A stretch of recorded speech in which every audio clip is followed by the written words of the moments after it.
adalah manusia terbaik di abad pertengahan. Seseorang yang berani melawan sendiri pasukan tentara. Dia sangatlah kuat, seperti iblis. Ia akan berubah menjadi sekelompok kelelawar saat bertarung dan masuk ke dalam pertempuran. Setelah pertempuran berdarah, ia berdiri di medan perang. Dengan matanya yang bersinar, tak ada yang tersisa. Dia ada dalam sejarah. Dia bernama Vlad, yang dikenal dengan nama Penyula. Dengan sebuah tongkat panjang, ia menusukkan mayat musuhnya, dan mayat itu akan terangkat. Tapi nama lainnya pasti tak asing bagimu. Dialah sang pemula vampir yang berasal dari keluarga Dracula. Aku akan menceritakannya sekarang tentang asal-usul Dracula, bermula dengan seorang pangeran, dan bagaimana bisa ia menjadi vampir. Dahulu kala, seorang nabi Romawi meramal, seseorang akan mendapatkan kekuatan hitam dan membuat perjanjian dengan iblis dari neraka. Dan ia pun menjadi monster yang menghisap darah dan terkunci di dalam gua selamanya. Dengan mendapatkan seorang penerus, ia bisa bebas dari kutukan dan keluar dari gua itu. Sebagai seorang raja di sebuah negara kecil di Eropa Timur, Vlad selalu menghadapi ancaman serangan dari kerajaan lain. Bahkan banyak utusan dari kerajaan lain yang datang ke kerajaannya untuk meminta pasukan dari kerajaannya. Sultan Mehmed ingin Vlad mengirim 1000 anak laki-laki termasuk anaknya sendiri untuk dilatih menjadi pasukan Turki. Atau jika tidak, mereka akan berperang. Saat Vlad masih remaja, ia juga dikirim menjadi pasukan Turki. Ia sangat paham kekejaman Turki, jadi ia ingin bernegosiasi dahulu dengan Sultan Mehmed. Vlad berharap negosiasinya diterima. Ia ingin supaya ia saja yang bergabung dengan pasukan Turki. Sultan Mehmed sendiri memiliki 100.000 tentara yang sangat terlatih. Tapi pertemanan di antara Sultan Mehmed dan Vlad tak membuat Sultan Mehmed menerima negosiasi Vlad dan meminta Vlad segera bertindak sebelum ia menghukumnya karena tidak mengikuti perintahnya. Ia juga meminta Vlad untuk mengirimkan anaknya. Saat ia pulang, istrinya telah mendengar semua. Ia tak mau menyerahkan anaknya. Bagaimana bisa kau menyerahkan anakmu? Tapi pengawal Sultan Mehmed telah tiba. Putra Vlad pun bersiap untuk bertanggung jawab. Ia bilang pada Vlad bahwa ia mampu melakukannya. Aku akan membanggakanmu. Kata-kata putranya itu membuat Vlad tersentuh. Ia tak ingin putranya mengalami apa yang ia alami. Hingga saat sampai di tengah, putranya berputar balik. Vlad pun segera menarik pedangnya dan menghabisi semua pasukan di situ. Saat semua pasukan telah ia kalahkan, berarti perang akan segera dimulai. Meskipun Vlad sangatlah kuat, tapi ia pun merasa tak sanggup menghadapi 100.000 tentara. Melihat itu semua, ia merasa membutuhkan bantuan dengan kekuatan yang dapat mengalahkan 100.000 tentara. Lalu ia pun pergi mendaki gunung untuk menemui iblis di gua. Ia telah menyaksikan kekuatan vampir yang menjaga gua itu dan mati di sana. Kini Vlad berada di sebuah gua yang gelap dan bertemu pria tua. Lalu ia memberitahu keinginannya untuk mendapat kekuatan yang bisa mengalahkan musuhnya. Pria tua itu menggigit lengannya dan menampung darahnya di sebuah tulang, lalu menyuruh Vlad untuk meminumnya. Ia pun bisa bergerak secepat meteor. Ia juga memiliki kekuatan untuk menyembuhkan dirinya sendiri dan menjadi penguasa kegelapan. Tapi harga yang harus dibayar adalah Vlad menjadi haus akan darah manusia. Jika ia sampai meminum darah manusia di sekelilingnya, ia akan mati dan terkurung di gua itu. Tapi jika ia dapat menahan untuk tidak minum darah manusia selama 3 hari, ia akan kembali menjadi manusia seutuhnya. Tapi kekuatannya akan berkurang. Setelah Vlad meminum semangkuk darah itu, ia bertanya, sekarang harus apa lagi? Sekarang kau akan mati.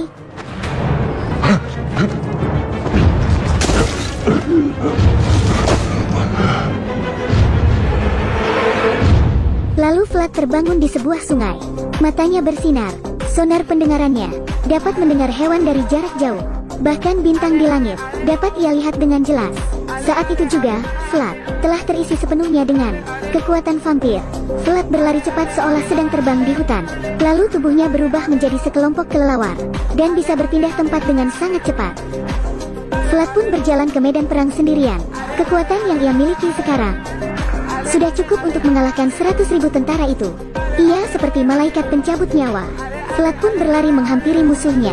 Perang itu baginya hanya sebuah permainan. Tak lama kemudian, pasukan Turki yang dikirim oleh Sultan Mehmed habis terbunuh. Vlad memandangi mayat di sekelilingnya. Tentara yang akan membantunya baru saja datang. Tapi melihat yang terjadi, mereka tak menyangka.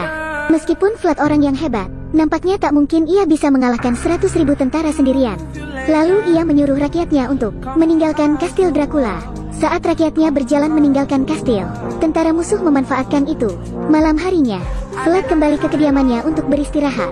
Istrinya hendak melayaninya, tapi tak disangka, itu semua membuat Vlad haus akan darah. Melihat pembuluh darah di leher istrinya, Vlad hampir menggigitnya, tapi ia mencoba untuk mengendalikan dirinya. Ia pun berlari ke hutan untuk menghilangkan keinginannya menghisap darah.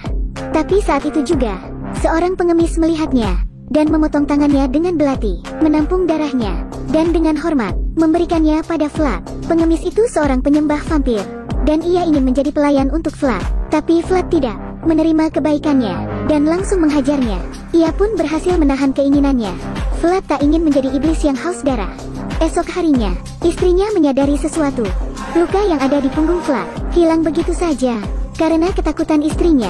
Vlad pun menjelaskan dengan jujur, "Aku pergi ke gua dan bertemu makhluk berbahaya, bukan hantu, tapi makhluk lain."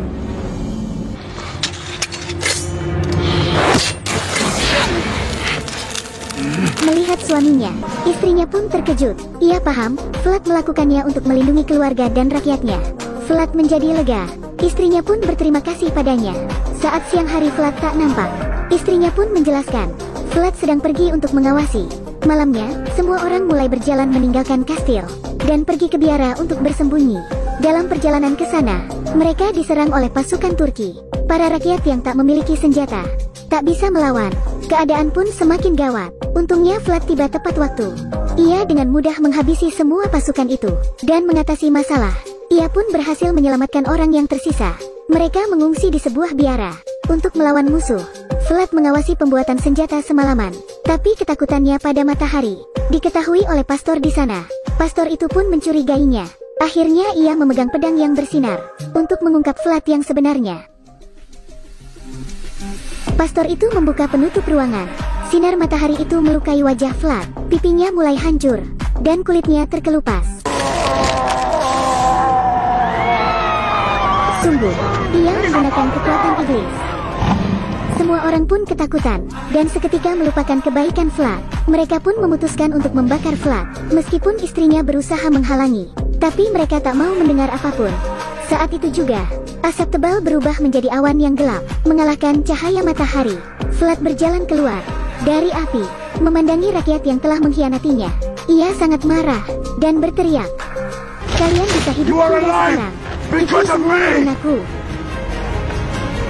Jika bukan karena istrinya yang menghalangi, dan ia juga tak mau di depan anaknya berbuat kekerasan, jika bukan karena itu semua, ia pasti sudah membunuh rakyatnya. Di sisi lain, Sultan Mehmed mengirim pasukannya. Ia tahu musuhnya, Vlad, telah menjadi vampir. Untuk mencegah pasukannya ketakutan, ia pun menutup mata pasukannya. Mereka juga menutup telinga pasukan itu. Itu semua mempengaruhi kecepatan pasukan itu. Saat mereka semua tiba di kaki gunung, langit menjadi gelap. Vlad yang merupakan seorang vampir, ia akan menjadi lebih kuat di malam hari. Karena jumlah kelelawar akan semakin banyak, Vlad pun memanggil kawanan kelelawar itu, membentuk mereka menjadi sebuah lengan raksasa, dan menyingkirkan pasukan itu. Lalu ia mengepalkan tangannya. Kelelawar itu pun segera membentuk kepalan besar, dan meninju ke tanah. Pasukan Turki menjadi seperti kertas yang rusak. Lalu, Vlad berpindah ke medan perang menjadi kelelawar. Hendak menghabisi Sultan Mehmed. Ia ingin menangkapnya dan menyuruhnya untuk mundur. Ternyata itu bukanlah orangnya. Vlad menyadari bahwa ia harus kembali ke biara menjaga istri dan anaknya. Tapi musuh sudah menyelinap ke sana dan membunuh rakyatnya. Bahkan istrinya didorong dari menara. Vlad pun berubah menjadi kelelawar dan terbang. Tapi walaupun dengan kekuatannya, ia tak bisa mengubah nasib istrinya. Ia hanya bisa melihat istrinya terjatuh dari menara dan sekarat. Istrinya meminta Vlad untuk menghisap darahnya. Karena Fajar akan tiba, dan Vlad akan kehilangan kekuatannya. Putranya pun sudah dibawa oleh pasukan Turki. Vlad ingin menyelamatkan putranya. Namun ia merasa ragu. Tapi demi anaknya, akhirnya ia menggigit istrinya. Kini, Vlad, seorang raja yang mencintai perdamaian, sudah mati. Dan seorang vampir yang ganas telah lahir.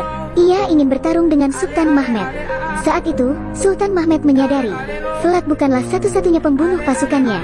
Tapi Vlad memiliki pasukan vampir. Vlad telah menumpahkan darahnya untuk rakyatnya yang sudah mati dan merubah mereka menjadi vampir. lalu membawa mereka bersama Vlad, dan membunuh pasukan Turki dengan ganas. Mereka memiliki cara yang sama seperti Vlad untuk menghabisi pasukan Turki. Vlad akhirnya menampakkan dirinya lagi, dan bertemu Sultan Mehmed. Tapi Sultan licik itu sudah bersiap. Ia tahu kelemahan vampir. Ia pun memegang pedang perak, dan sudah siap sebelum Vlad datang. Tubuhnya sudah terbalut perak. Ia berencana menggunakan uang untuk mengalahkan kekuatan Vlad. Tentunya, dalam keadaan seperti ini, Vlad bahkan siap untuk mati. Saat bertarung, Vlad terjatuh. Saat Sultan hendak menusukkan pedangnya pada Vlad, ia melihat anaknya yang sudah terikat. Pada momen itu, ia mengingat permintaan istrinya. Lalu kekuatannya pun kembali dengan instan, dan berubah ia menjadi kelelawar. Akhirnya ia berhasil menyelamatkan putranya. Dan vampir di luar, matanya sudah memerah. Mereka menginginkan darah putra Vlad, karena ia keturunan dari vampir terkuat. Vlad segera menusuk vampir itu, lalu memberikan putranya pada pastor, dan memberikan putranya tahta kerajaannya. Melihat banyak orang kehilangan kemanusiaannya, Vlad pun menyadari, ia telah melakukan kesalahan besar. Tak semua orang mempunyai kekuatan seperti dia, yang bisa mengendalikan nafsunya untuk menghisap darah. Jika tersisa satu saja, para vampir ini akan menimbulkan kekacauan di dunia. Kemudian, ia menggunakan kekuatannya untuk membelah langit. Ia hendak menebus kesalahan yang ia telah buat.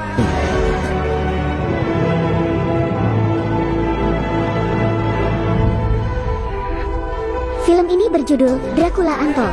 Film ini bertema vampir dengan spesial efek, khususnya saat kawanan kelelawar melewati langit, dan adegan saat kawanan kelelawar menghabisi pasukan itu adalah bagian terbaik dalam film ini. Sangat hebat, alur ceritanya pun sangat luar biasa. Berbicara tentang Dracula, dan bagaimana ia menjadi vampir, sangat berbeda dengan yang kita bayangkan. Sebelum menjadi vampir, Vlad bukanlah orang yang kejam.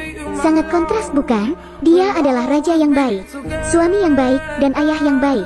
Karena tanggung jawabnya, ia harus mengorbankan dirinya yang seorang manusia, dan menukarnya dengan kekuatan yang luar biasa. Tapi ironisnya, kebaikan Vlad tidak dihargai. Prasangka mengenai dirinya dan perjanjian iblis membuat rakyatnya membencinya, dan bahkan ingin memusnahkannya. Mereka sepenuhnya lupa mengapa Vlad bisa begitu, dibandingkan dengan rakyatnya yang sangat egois, dan seorang yang mementingkan ambisinya. Seperti Sultan yang menginjak-injak Vlad. Vlad yang adalah seorang vampir, sebenarnya ialah yang lebih berkemanusiaan. Baiklah, sekian cerita kali ini. Sangat seru, bukan? Jika kalian mau mendengar cerita lain dari sebuah film, jangan lupa tuliskan di komentar. Terima kasih, dan sampai jumpa. Bye-bye gelombang.